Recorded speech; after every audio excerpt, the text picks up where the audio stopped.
Good morning, everyone, and welcome to today's webcast. You've joined MicroChannel and Sana for today's session, which is called Prioritise Customer Relationships in the New Normal, looking at B2B buying today and in the future. Just a quick introduction. My name is Jeff Clark. I am the CX Strategy Officer here at MicroChannel. Many of you know us. We're an end-to-end solutions provider. And today I'd like to welcome Arjuna Hettiarachchi, who is the Business Success Manager here in Australia for Sana Commerce. Welcome, Arjuna. Hi, Jeff. Thank you. Thanks for that introduction. Yeah, it's great to be here and great to be speaking to all of you in the audience. Great. All right, let's kick things off. As mentioned, so I'll cover off quickly a couple of agenda items. We're going to cover off, why online now, what's happening in the market, and really why, if you're in B2B, why you should be online. We'll then kick off to, what's in it for you, the big why, what the payoff is, and the rewards. Then we're going to talk about a proof point. So let's talk about an Australian example. We'll talk about a company called StoryFresh and what they've done and why they've done that. And then finally, we're going to talk about the best way to get started. And in particular, if you work with either Dynamics 365 Business Central or with SAP B1, this is totally geared for you in particular. Finally, we will talk about why Sana is the fix for your business, given the circumstances. So with that, let's kick off, Arjuna. So let's start off. Why online now? What's going on that we need to know about if we haven't heard in the news or seen around us? What's happening? Why should we be thinking and considering about going online? Yeah, no, that's a very good question to start off, Jeff. And I think I want to approach this in a couple of scenarios. So now I think Sana and we have been actually in the market for a while, and we have been talking to customers. We have been talking to B2B business out there to understand where the market was and how the market has been moving. But of course, if we look back in 2019, 2018, we have already seen some good, strong trends when it comes to B2B e-commerce, people moving to purchasing more and more more from their suppliers online. But of course, if you look back last few years, we have seen in 2019 especially, we have seen 75% of B2B customers make their purchases already online, and that of course more on a global scale. And also in ANZ, we have seen quite some growth in B2B e-commerce. And of course, according to Sapio, they were actually talking about 10% growth in B2B e-commerce was expected over the next 4-5 years. If you look back, how the stats were in 2019. But of course, so that's all pre-pandemic, right? What you're saying? Correct. This is all pre-pandemic. Yeah. Now so that's where the world was trending upwards. All trending upwards, anyways. What you're saying around exactly. E-commerce adoption for B2B businesses. Okay. Exactly, and that's where the world was before. But of course, what happened was with the last 9 months has been, of course, a challenge for a lot of businesses, quite some challenges in our personal lives. But of course, more in the digital world, Jeff, what this comes directly from the CEO of Microsoft, Satya Nadella himself. He talks about how e-commerce penetration has grown massively, or looking at Q1 and Q2 in 2020. And they are talking about a 10-year growth that happened just in 3 months. Now, this is big, Jeff, because the digital transformation is just that's just going over the roof. I mean, not only around e-commerce, but also around working from home, and also remote working, but also the other aspects, security, other aspects of the business, automation. That's been taking a huge leap. That's taken a huge leap over the last few months, and e-commerce in general has actually seen a growth of a crazy growth. Actually, let me put it that way, and that's what has happened in the overall market. But of course, looking at just before you move on, so that's a massive trend. So digital transformation, for those, most people are familiar with that term, but essentially, what is digital transformation? What is it doing, Arjuna? Yeah, that's a good question, Jeff. I mean, digital transformation, from my experience, and I think talking to our clients and talking to our partners out there, the main essence of the digital transformation is that it's all about removing those manual roadblocks, and maximizing revenue per employee using digital tools. It's about automation. It's about, optimizing your business processes so that it's actually future-proof, so that actually you can get things done faster. You can, remove those manual roadblocks that's in those processes to help you grow faster as a business. That's how I see it. I mean, what do you think about that? Yeah, I mean, as you said, it's taking away those manual processes and things that you would have traditionally done with human interaction, and looking at ways that you can streamline those processes using technology, digital technology. So it makes sense. Yeah, no, great. And of course, talking about digital transformation in B2B, now, of course, what we have seen is B2B has been a bit of a slow move over the years. And I think from my experience, there's still a lot of improvement in the B2B space. Now, if you look at what has happened over the last 9 months, Jeff, we were talking about the importance of digital interactions in B2B space already like a few years ago, but over the last 3 to 4 months, digital interactions, the importance of digital interactions in customers' buying process in the B2B world has doubled, because we all started working from home. Your sales team couldn't visit your customers today, and they couldn't really have those interactions. So what happened was actually all your buyers started moving online, and that really doubled down in terms of what's been happening. And of course, this is according to the B2B Decision Maker Pulse survey by McKinsey. And McKinsey has been doing a lot of research around how these trends have been changing. Yeah, cool. And of course, the other good thing about this is that your customers love this new way of working. And even, you can be a bit hesitant and a bit, you might be thinking, okay, what, our customers have been dealing with sales teams most of their lives, and they don't want to do this. But of course, what we have seen is with the pandemic, the customers didn't have an option. But of course, what happened was they started loving this experience, that they don't have to pick up the phone, send an email, or send a fax every time they want to place an order. They want to look at their prices, they want to understand what's available. So they actually love this option of control and serving themselves from wherever they are and whenever they want. And according to McKinsey again, that 70 to 80% of B2B buyers prefer this digital self-service or remote interactions. That's what has happened. Well, I mean, it is that convenience. We all love that convenience. Why wouldn't we want that convenience? And if we can provide that through a digital experience, and it's faster and it's more transparent, of course, it makes sense that that's a trend. So exactly. And Jeff, also, if you think about it, right? I mean, we in our personal lives, we interact with our let's say our suppliers in our personal lives, talking from groceries to buying shoes, buying furniture. We do all this stuff online right now, and what B2B buyers are expecting at the end of the day is to try and reflect this experience or replicate this experience in their day-to-day workplace as well. So it's important, and that the B2B buyers actually are demanding this right now more and more, because they want to have a seamless experience. Either they are purchasing stuff online, or either they're purchasing stuff offline. So that's the either they're purchasing stuff for their day-to-day home, let's say personal lives, and also they want to do the same for their workplace, let's say interactions as well. And of course, what we have seen, Jeff, is that 89% of businesses, so think about it, most of your competitors out there, most of the other businesses in the market, they're already thinking about sustaining this way of working online with their customers over the next 12 months or even beyond that. So there is actually, if you think about it, where the world is moving right now, there's actually no turning back.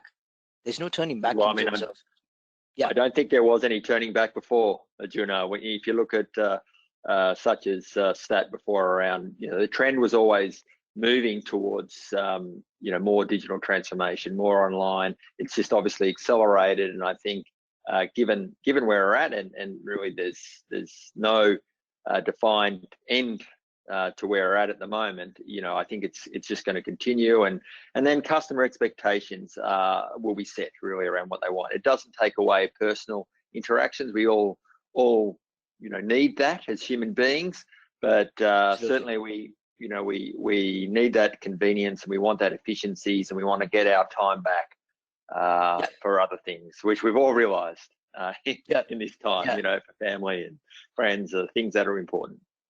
No, exactly. I mean, it's not only about, taking, it's not about taking away those human interactions, like you said, Seth. It's just about giving that omni-channel experience, right? So giving the customer the upper hand to, place their orders, look at their order, look at their products, have that experience right on their fingertips. But at the same time, the salesperson can be more of a, let's say, enabler for the customer to, to start purchasing online, to upsell, cross sell. So it actually goes hand in hand, right? And sales teams also love this option, because then most of the time when the customers call them just to do a repeat order, they don't have to do this anymore. But instead what they can do is actually they can, guide them to the online portal, whereas they can use their own time to upsell, cross sell, or find new business. So there's a whole lot into that, as opposed to, it's not about replacing, but it's about actually using them hand in hand. It's about the omni-channel strategy as a business as well. The reality is there's just no turning back. We're just absolutely moving ahead.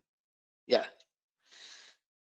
All right. So let's talk now about some of the payoffs and rewards of actually moving to B2B commerce, and why you should consider it, and what's in it for you. Tell me about that, Arjuna.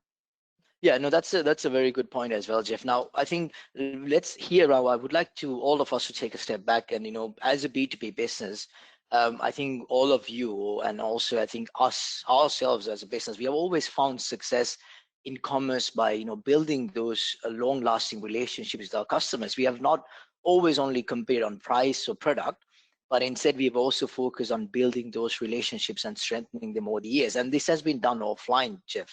But what has happened was, if you look at the trends that we just talked about, the B2B buyer demands are changing. Buyers are expecting more and more interactions online. Millennials are taking over businesses, and there's a whole lot of changes happening there. And of course, the pandemic kind of accelerated this as well. And to give them the same experience that they have had offline, to build those relationships now in the new normal, you need to think about what you are going to offer to your customers. You need to think about how you can offer them 24/7 customer convenience. You need to think about how you can be consistent across channels. Either it's dealing with a salesperson, either it's dealing on their website, or maybe another channel. You need to think about how you can have that consistency, so that the customers don't fall off the wagon, but instead they actually think that you're a reliable supplier, even in the new normal. And the same goes to the ability to evolve with them, right? These buyers are evolving, and they want those expectations to be matched, because they're not doing the business same way as they have done before. The number one thing that we have seen that B2B companies do use their e-commerce portal is to actually grow their business. It's a high impact business growth opportunity, because you are talking about a lot of new, let's say, market segments, improving your customer relationships, but also building those relationships, new relationships, reaching new market segments. Pandemic has seen that you have a lot of option to export, look at global markets, but also just, to New Zealand, for example, or from New Zealand to Australia, the other way around. So this e-commerce has actually also been an enabler to reach this new market, go D2C, without really doubling down on your offline infrastructure. So if you're in Sydney, if you want to sell to WA, there you go. You don't have to have a salesperson. You don't have to have an office in WA anymore, but instead you can use your online portal to serve those customers. That's let's say a key driver that we have seen. And of course, I think that's huge. It's a whole new market, whole new people that you can attract. You can obviously serve your customers better and give them what they want, and then you can find a whole new range of customers that are out there in different markets that you can potentially attract to your services without the setup costs, significant setup costs. Exactly. And I think what we have seen again from more and more research done by a lot of businesses, Jeff, is that we have seen that 76% of B2B businesses through the pandemic found that prospecting online and using the supplier portals and website has even been more effective than the traditional offline prospecting as a B2B business. And of course, on the other side, now B2B buyers already the first choice of them when they're looking for new suppliers is actually the website and the portal of this new supplier. That's the first place that they go and look to. And that's very strong, Jeff, because as a B2B business, to all of you out there, you're risking opportunity of generating new business, acquiring new customers if you're not there online with a lot of, let's say, with your products and with your offerings. Yeah, makes a lot of sense. Yeah, and also it goes just beyond that. I mean, this is something that we have already been talking about. That's kind of very evident. A fact is the automation is going to save you a lot on operational costs, and it's going to increase your financial business impact massively. I mean, I was talking to a customer the other day, Jeff, that he was talking about how they place few thousand orders every month. I mean, they sell small value orders, right? So they put in all these orders manually back into the back-end ERP Dynamics. And what happened was, actually, if you think about it, at the end of the order value is only a few $100s, but they're putting a lot more manual effort to get that even processed internally. Whereas, hey, if you had automated that process, you're essentially saving already 10 to 20 people working full time on processing these orders. So that's a huge impact in terms of your operational costs. Yeah, and those people can be doing other things that can be more productive than just trying to service those orders. Exactly. It's about growing. Then they could actually do more proactive prospecting and trying to find new customers. That's an example. I mean, the other thing that we have seen through the pandemic is that e-commerce in general has been identified as a rapid revenue recovery tool for businesses who have struggled. And that again boils down to the fact, about what we talked about, the high impact business growth, going to new markets, D2C, doing B2B2C, that kind of new business models is actually going to be a key driver for your revenue recovery post crisis. And also it's more about, as a business, you need to rethink your business model today, because you can't do business the same way that you did business 10 years ago, 5 years ago, even 2 years ago, right? So this is e-commerce has been the center of this catalyst center, and it's a catalyst to reinvent your business model. So it's about collecting those customer data, automation, but also about renewing your business model and your offering to your customers. And this is going to be a key driver. This is key. I mean, I think, as you say, it is the catalyst. If I think about marketing sales, you can do that. You can obviously ramp that up to try to increase, your sales and your business. You can run pricing and promotions, but it's very different doing that without the intelligence or the data. So the one thing that I see with e-commerce that it provides is you get a lot of intelligence from those transactions, who it is, when they're browsing, when they're obviously dwelling on particular things, putting things in their cart, what products they're putting in, opportunity to cross-sell, upsell, and then you can take that data and take it away. And leverage that to drive new business. So I think that's huge. I think that's extends across the business. So let's talk a bit of proof, Arjuna. I know you wanted to talk about a particular Australian customer called StoryFresh. Tell me about them. What have they done, and why have they done that, and where have they got to?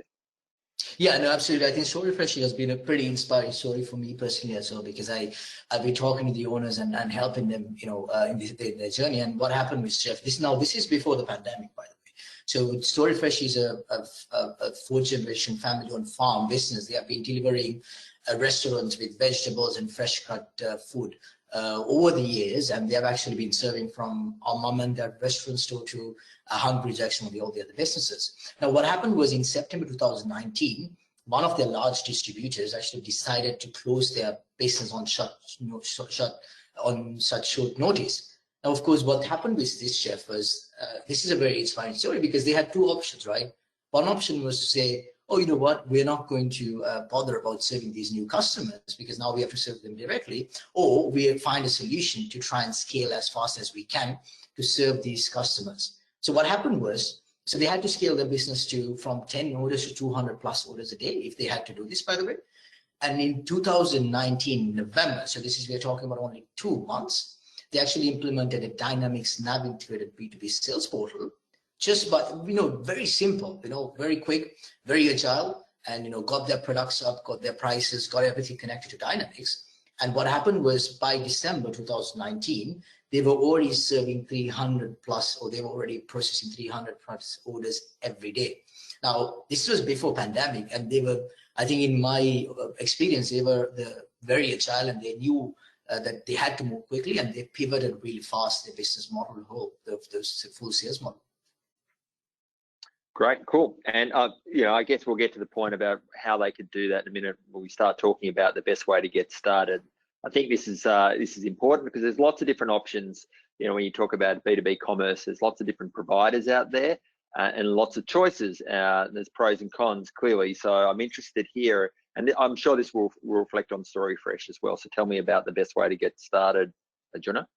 Yeah, no, I think, you know, if you use StoryFresh as an example, Jeff, you know what, I mean, this was again before the pandemic, but also through the pandemic, what we have seen is that, you know, the best way to get started is to look at, you know, starting simple, right? Because, you know, e-commerce in general, it's like, of course, you know, it's a big chunk. It's not something that you start right now and, you know, you get over tomorrow, but it's about, you know, it's about the longer term plan. But of course, right now, what we have seen is pace is key, right?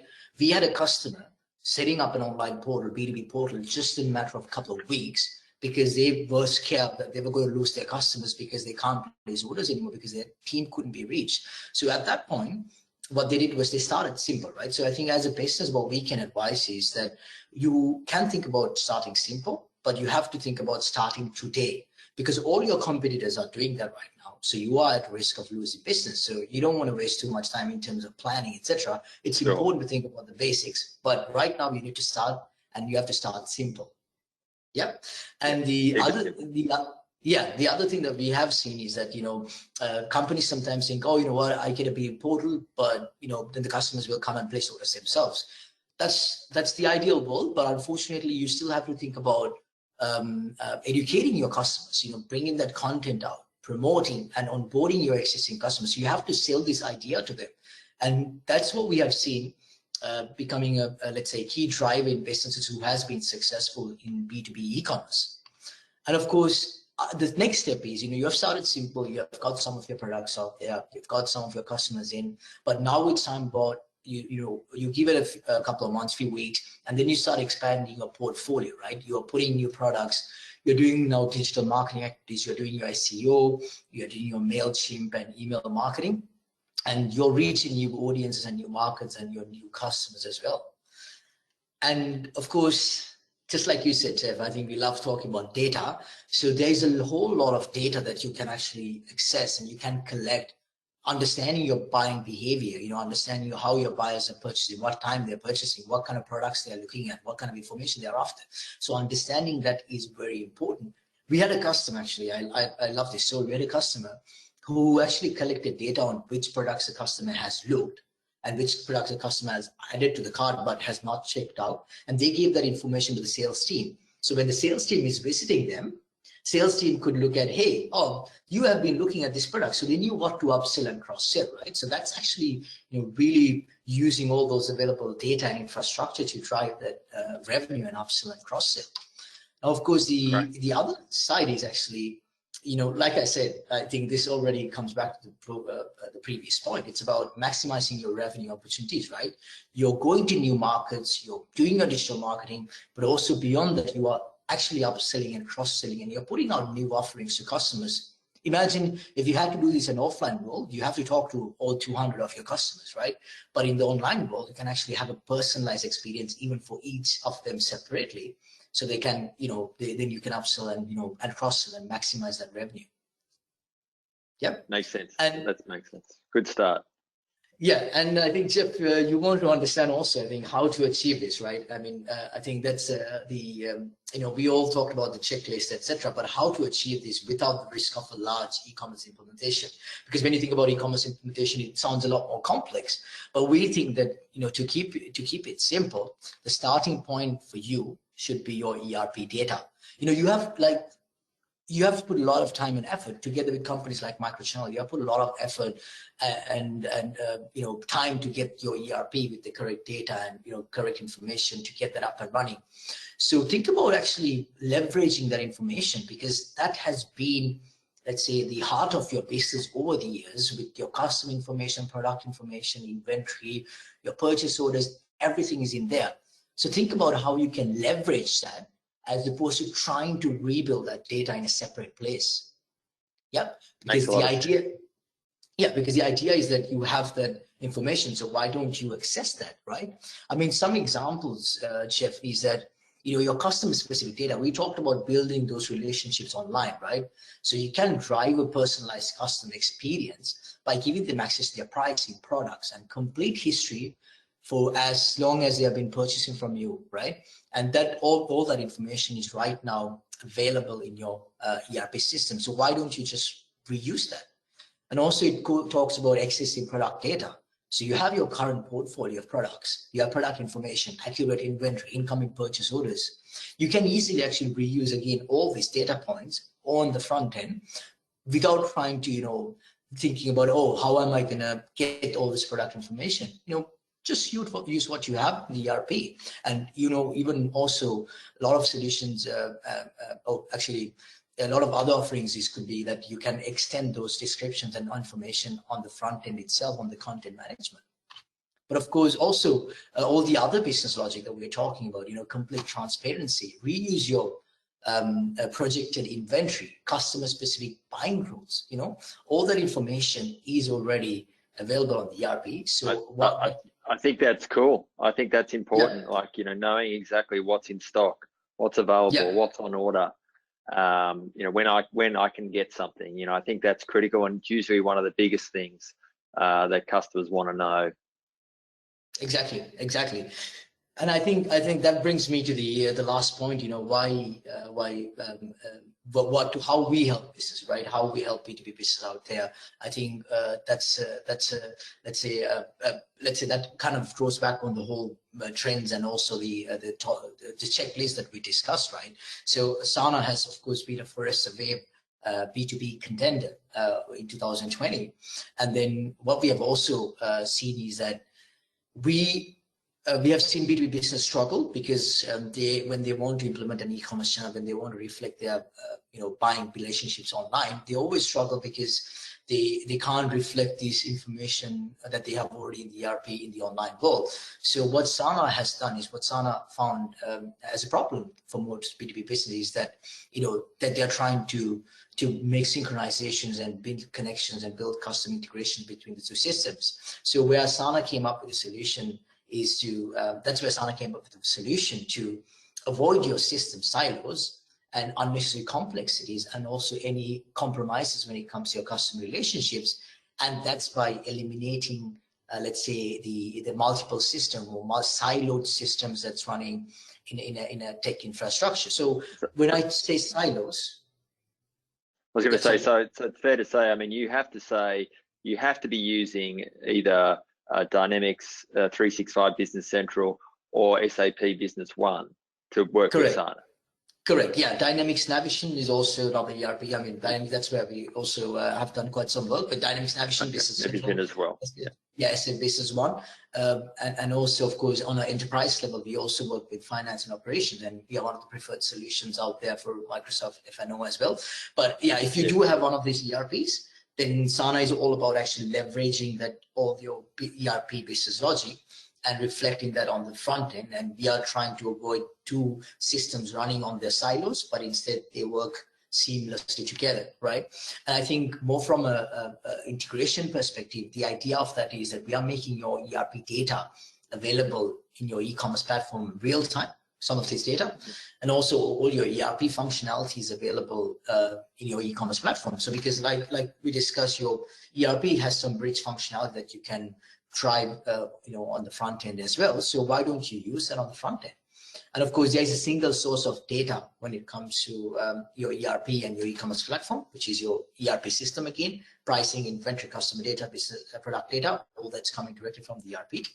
And of course, in terms of changes, you only have to make changes for your business logic. For example, if you want to add a new customer or change a price list, you only have to do it in the ERP. And then Sana picks that up directly on the front end. So this is the idea of actually starting simple, right? Because this means that you don't have to think about rebuilding all this complex logic on a separate database, but instead just plug on to Business One or Microsoft Dynamics and leverage all that business logic on the front end. Yep. And I think that's important. As you said, you've got people in the business and they know exactly what's right, what's the right information. Correct. Awesome. So that kind of brings us to the end of the session, Jeff. Just want to quickly recap on some key takeaways. We talked about e-commerce being the way to move forward in the B2B world. So I think you and I have done a small interview on LinkedIn. If you have seen, of course, is that Jeff talked about how if you're not digitizing your business, there's a big chance that you're putting yourself at risk in terms of continue your business and also being successful in the new normal and post-crisis, because your competitors are doing that. And of course, the second step is trying to understand your customers, trying to understand what they're trying to, how they're trying to interact with you, what they're trying to achieve, and what kind of experience they're expecting. So for you, it's important then to be agile and be quick to beat the competition out there, because it's getting really competitive in the digital world as well. And then at the end of the day, what you need to think about is how you can leverage your existing tech stack, your ERP data, to use e-commerce and to use that data in your e-commerce world to recover and future-proof your business. That's a bit. That makes sense. Yeah. So that I think that's like the comments that we wanted to share today. Yeah. Yeah. Look, I think the people, a lot of businesses are worried about technology implementations. They feel like that's hard. What's harder is not actually having that data, the ability to pivot, and when your competitors are doing it. So it's coming back to what you talked about, being able to start small and leveraging what you've got. So it doesn't have to be a big, huge, scary project. And I think that's what I see with Sana and what it brings. Absolutely, yeah. And I think we came up with this analogy actually that Sana is the last mile of your e-commerce transformation, right? And I think together with MicroChannel, you have done a lot of work and hard work to get your ERP up and running, to get your ERP correct, right in place, get all your business logic, get all those rules correctly. But then of course, Sana is all about, helping you enable that last mile and, opening that up to your customers. And that's going to be the start of a new journey for you. And also from what we have seen, it's also the last mile to enable you to actually go and win in the new normal, to be and go and be successful in the normal. Yeah, I totally believe in that. I mean, obviously ERP projects are significant projects for any business, and to get them up and going and working is a huge thing. And then really this is the ability to leverage what you've got and to really take that opportunity to provide that experience and target new markets. And I think that's amazing. That's amazing. So I think that's a good metaphor. Yeah. Yes. Thanks, Jeff. Yeah. Awesome. All right. So I think that brings us to the end of the session today. Yeah. So thanks, Arjuna. Thank you for that. If you want more information, if you work with MicroChannel currently, there's reach out to your account manager. You know the people, you know who they are. Otherwise, you saw Arjuna's or my contact details there before. We hope you found it valuable, and have a great, wonderful Thursday. And any feedback, please talk to your account manager, and we'll sign off there. So thanks very much.